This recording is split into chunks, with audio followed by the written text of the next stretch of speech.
మనిషి జన్మ ఎందు కొరకు అంటే బ్రతుకిచ్చిన దేవుని కొరకు. ఇది అర్థం కాని మనిషికి బ్రతుకు పరమార్థాన్ని తెలియజేయడానికే 2000 సంవత్సరాల క్రితం యేసుక్రీస్తు ప్రభుల వారి ఈ భూమి మీదకి వచ్చారు.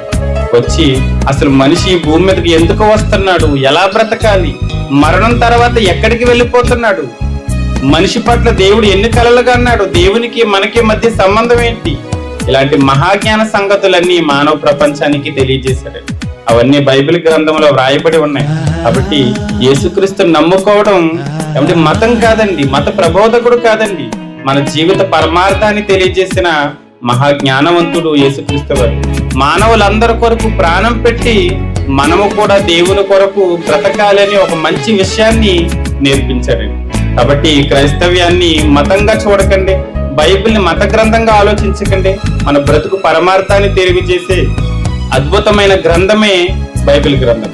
కాబట్టి మాటలన్నీ కూడా మీరు మనసును భద్రపరుచుకుని ఆలోచించి ఒకసారి ఈ సత్యాన్ని గ్రహించాలని మీ అందరికీ మనవి చేసుకుంటూ నా మాటలు ముగిస్తాను.